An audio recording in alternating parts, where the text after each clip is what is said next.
Hey guys, springtime's upon us, huh? Finally got some warm weather. I'm actually outside working. This is great.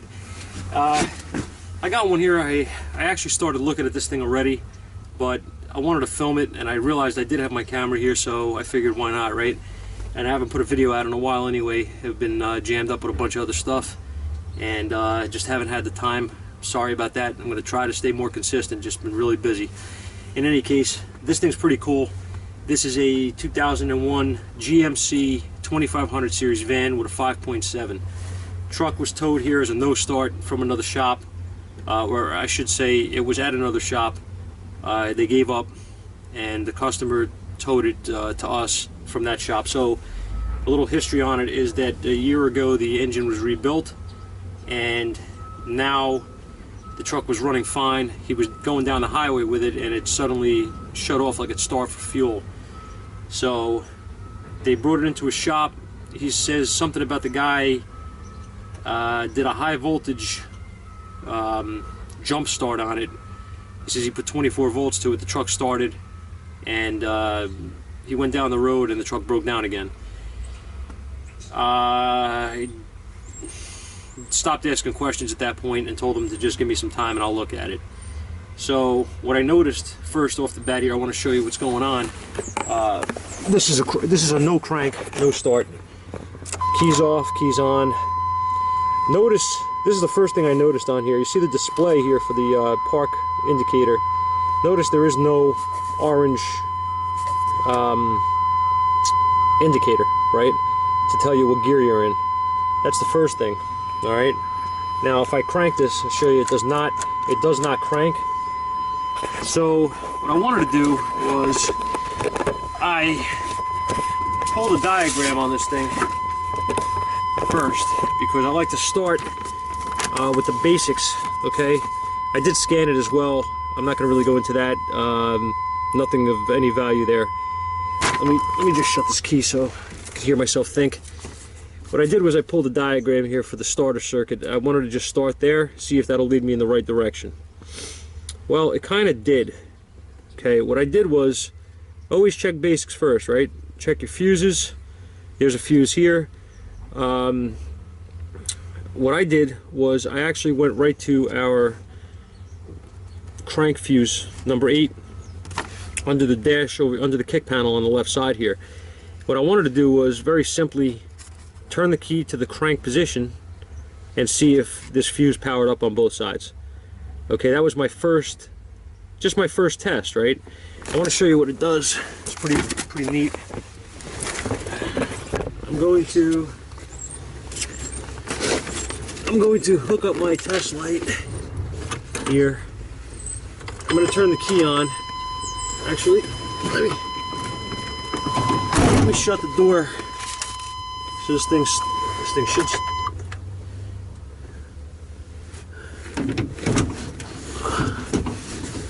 Yo. Right? Yeah. Yeah. New neck too. Okay. Sorry guys, I had to shut the door and order lunch. Anyway, here's the fuse block. I have the key in the on position. Excuse the annoying chime. There it goes. Okay, fuse number 8 is right here. I'm going to touch it with my test light. The key's on. Yeah. How's that? Alright, so what are you guys thinking at this moment? I'm not playing a joke on you. This is a regular test light. Here, I'm going to another fuse. This is a test light. As soon as I touch that fuse, this thing starts.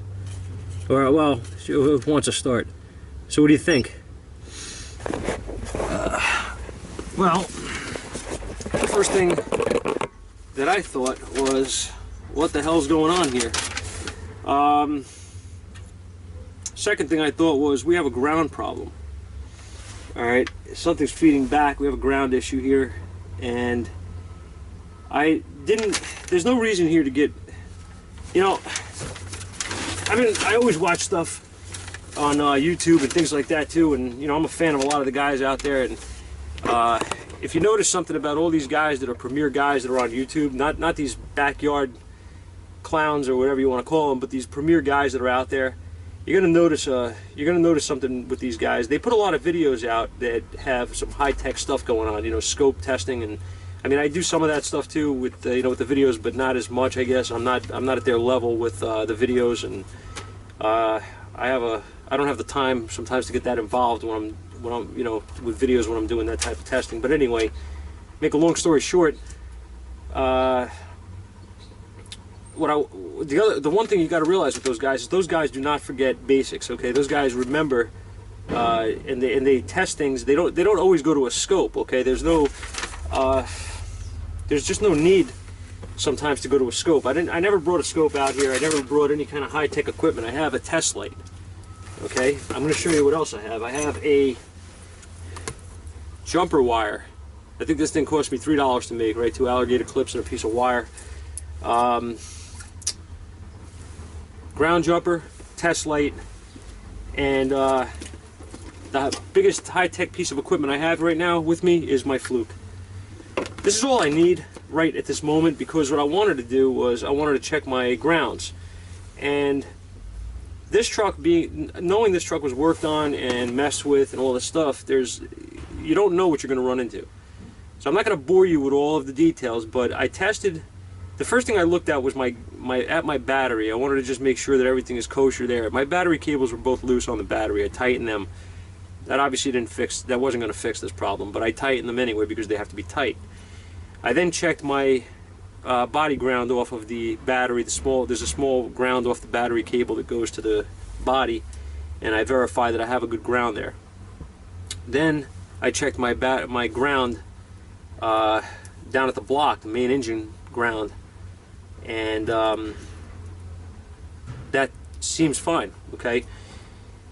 What I noticed, which is pretty funny here, is that when I came back here, this doghouse, everything was already off this motor.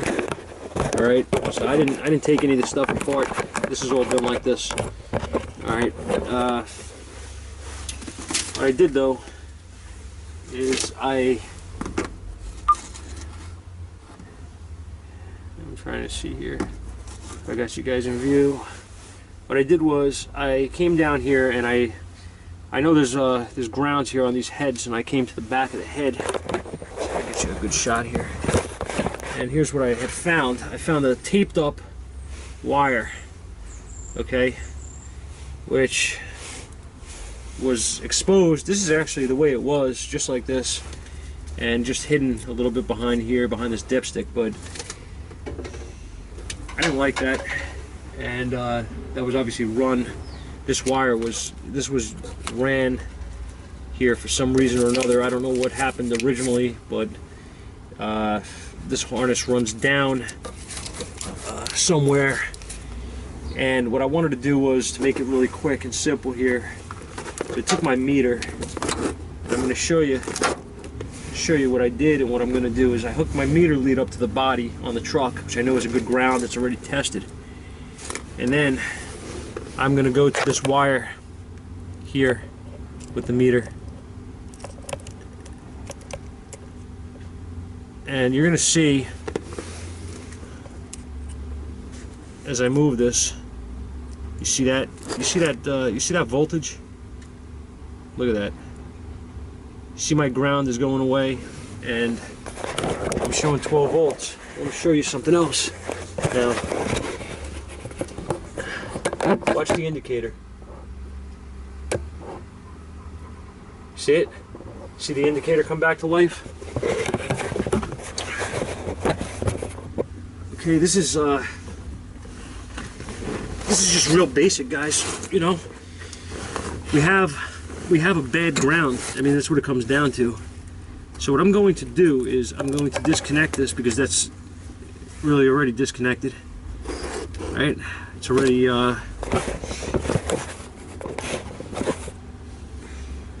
and I'm going to touch the one side of this, which is at the engine block, and you see my meter, and I'm going to touch the other side of this, and you're going to see 1175. Okay, so now where's my issue? Well, my issue is that this ground, my issue here is that this ground is no good. And what I'm going to do is I'm going to fix this, because this is the main ground coming to this engine head here, to this head here on the engine, and this thing is jumped. I guess there's two sources of ground for this. Well, I'm sorry. I'm sorry. I don't know what I'm even saying right now. This ground from here has got to. This is a ground for probably the computer or something else. Okay. So what I'm going to do is I'm going to cut this and I'm going to splice this back, and I'm going to fix it, because this is just a disaster and a mess. And it's very sad workmanship here on whoever's part that did this. This should never have been done like this. So I'm just gonna cut this tape off. One thing I want to show you too is if I put these together like this, and then I just want to prove to you that I'm not kidding here what's going on or anything. If I ground this, if you could, I don't know if you guys are going to see that on this, but there's a spark. You see it?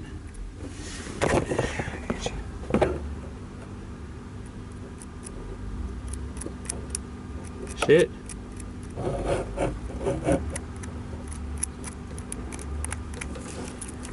Let me do it this way. See it? See the spark? Okay, so if I take this and just hook up my ground to it, you'll notice that my ground is now good. I have a solid light on. Cranks and she runs. Alright. So that's it. It turned out to be you know, a simple ground failure, and nobody could seem to find it. And the funny thing to me is that they had the doghouse off this thing, like I said, when they came in here. So this was already, you know, nobody checked the grounds. Like, so that's crazy, you know. I mean, that's basic stuff, right? But this isn't going to be a long video, I guess. This is I'm not going to show the repair here. It's going to be pretty simple. I'm going to solder it back, you know, clean it up to a good point, solder everything back, and send them on his way. But just don't forget the basics. Like I said, you know, scope testing stuff and all that stuff is fun. It's cool. Nice to have the ability to do that, and it seems like we're always learning new things with it, trying to, and you don't always need it, you know. Simple test light, simple multimeter, a little bit of knowledge of electrical circuits, and some solder maybe. But I hope this guy, you know, helps some of you guys out to, you know, not forget the basics. I can't stress that enough. Don't forget the basics, guys. There's a million ways to approach a problem, and sometimes there's a few ways to fix a problem. But if you can't determine what the root cause is, you're never going to fix it. So instead of applying 24 volts here, you know, or pulling out my big guns and bringing the scope out here and all that stuff, you know, I got a couple of basic checks on grounds, and that's it. All right, so hope you guys are still interested in the videos, and I'd like to try to be more consistent. Like I said, I got some stuff going on, busy, and planning on getting married in September. So with everything going on, the videos are just kind of on the back burner, but I'm trying. Okay, so stick with me, guys, and keep the comments and everything coming. Thanks for your time. Enjoy it.